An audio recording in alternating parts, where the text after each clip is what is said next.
Welcome back, everybody, for another deep dive. This time, we're going to be looking at something a little different. Yeah, But really, I think it applies to everyone, no matter what you're interested in. I think so too. We are diving into a talk that was given by Elder Ronald A. Rasband about the Book of Mormon. Hmm. And he shares a lot of really cool stories and insights about not just the book itself, but the power of sharing Yeah. something that you believe. Yeah, and the impact that that can have. Exactly. Yeah. So even if you're not familiar with the Book of Mormon, I think there's a lot to take away from this talk For sure. about how we connect with other people and share things that we're passionate about. Definitely. And it's interesting because Elder Rasband kind of uses this phrase "this day" throughout the talk. Oh, yeah. He ties together historical moments with things happening in the present day. Mm.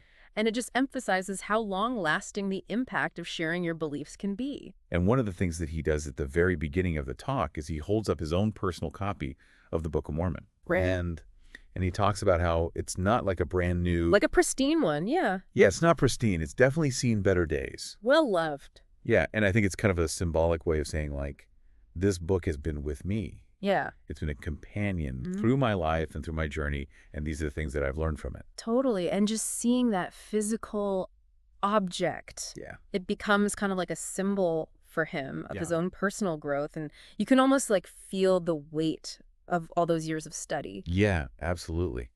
And he even shares a story about how when he was a young missionary, Mm-hmm. he was challenged by a leader, Elder Marion D. Hanks, to read the Book of Mormon twice, Right? using different colored pencils each time Oh, wow. to mark passages. So talk about active reading. Oh, really engaging with the text. Oh, he actually ended up reading it 4 times. Wow. But what I thought was really interesting is he mentions that 2 of Elder Hanks's former missionaries were actually sitting on the stand Yeah. during this very talk. Oh, wow. Elder Jeffrey R. Holland and Elder Quentin L. Cook. Yeah. So it's like this full circle moment of Right. mentorship and how shared experiences can create these lasting bonds Exactly. that just kind of continue on throughout life.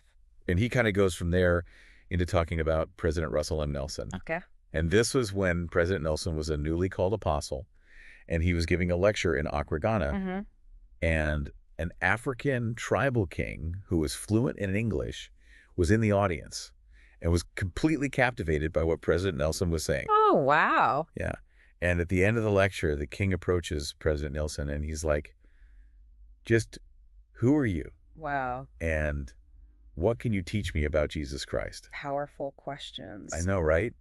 And you can just imagine this king surrounded by all this material wealth, Yeah, but clearly searching for something more. absolutely. And President Nelson, instead of just like talking about his beliefs, Right. he pulls out a copy of the Book of Mormon, Oh, wow. starts reading to the king from the Book of 3 Nephi. So it's like he instinctively knew Right. that sharing this text would really resonate Yeah. with this king. And he ends up gifting that very copy of the Book of Mormon to the king. Okay. And the king says that he values it more than diamonds or rubies. Wow. So again, it's that idea that spiritual knowledge and connection can be more valuable than any material possession. That's incredible. And Elder Rasband even goes on to explain that this isn't just like a one-time thing for President Nelson. Right. This is something that he's done throughout his entire ministry. He really believes in sharing it. He does, and he calls it flooding the earth. Oh, wow. But he also emphasizes that he can't do it alone. Yeah, it takes all of us. It does. It's a collective effort. Mm-hmm. It's a ripple effect that starts with each individual sharing what they believe in. Like planting a seed. And what's interesting is that President Nelson doesn't just gift the book symbolically. Yeah. He actually engages with it. So there's a story about how he gifted a copy to the First Lady of the Gambia Okay. and actually sat down and read it with her. Wow. So he's not just handing it off and saying like, oh, here you go. It's like a personal invitation. Exactly. To engage. He's presented it to dignitaries worldwide, Mhm. always emphasizing its significance to him. Yeah, like it's a genuine Right. act of sharing. And it's just a beautiful example of how even like small acts of sharing Yeah. can create these really unexpected connections. Totally. And it shows that one person's actions Yeah. can really inspire a larger movement. Absolutely. So we've seen how both President Nelson and Elder Rasband, inspired by his mentor, Elder Hanks, Mm-hmm. have taken this idea of sharing their beliefs to heart. Yeah. But what about Elder Rasband's own personal experiences? Right. What about his own journey of sharing? He shares some amazing stories. Like he's met with people from all walks of life Mm-hmm. and talked to them about the Book of Mormon. It's amazing. And it's not just him, like, handing them a copy. He explains why it's so important to him, Yeah. how it's helped him. Yeah, that personal touch makes a big difference. Totally, like you're sharing a part of yourself. Exactly. It's not just handing someone an object. Yeah. He talks about world leaders, religious figures, Yeah. everyday people. It's just cool how it connects so many people. It really does. And he doesn't just stick to people who already believe the same things as him. Right. He talks about meeting with the patriarch of the Eastern Orthodox Church. Wow. Yeah. That's pretty amazing. It is. It's like real interfaith dialogue. Yeah. And it shows that you don't have to stay in your own little bubble. Right. Like you can connect with people. Yeah. Even if you have different beliefs. Especially in today's world. Yeah, where everything feels so divided. It's a good reminder Mm-hmm. that you can choose to build bridges. Instead of walls. Exactly. But he also acknowledges that not everyone is comfortable, like, approaching strangers and talking about their beliefs. Sharing something so personal. Right. So he doesn't expect everyone to be, like, a missionary. Has to go out and preach. Right.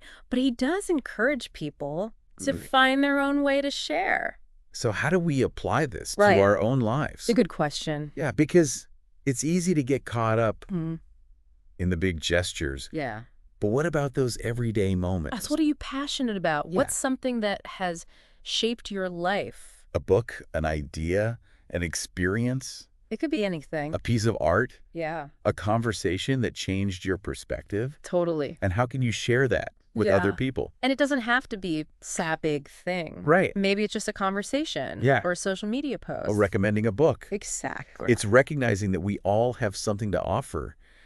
And even small acts of sharing yeah. can have a ripple effect It's like flooding the earth. with kindness. Knowledge connection. But how do we make sure those connections Right. are meaningful? Yeah. And lasting. Yeah, it's like he wants us to think differently about sharing. Not just broadcasting, but connecting. Right. And remember how President Nelson read the Book of Mormon with the First Lady of the Gambia? Mm-hmm. It wasn't just handing her a book. It was starting a conversation. Exactly. A shared experience. And, Elder Rasband talked about how accessible sharing is these days. Right. Like you don't even need a physical copy. We have so many ways to connect now. But that means we have to be more intentional. Because just because we can share, Doesn't mean we always should. so how do we make sure we're being authentic? And respectful. Especially when we're talking to people who see things differently. I think Elder Rasband's example with world leaders is really helpful. Especially ones from different faiths. Yeah, he wasn't afraid to share his beliefs. But he did it respectfully. Yeah, and he genuinely wanted to connect. He listened to them. And found common ground. It's a good reminder that dialogue, Isn't about changing someone's mind. it's about understanding. And recognizing that everyone has worth. And sometimes the best way to share, Is to listen? to give someone space to share their passions. It can be just as powerful. It's interesting how this talk goes beyond just one book. It's really about the power of sharing And connecting. and making a difference in the world. He asks, what book idea or experience has changed you? And how can you share it? It's something to think about. What's your version of flooding the earth? What will you share today?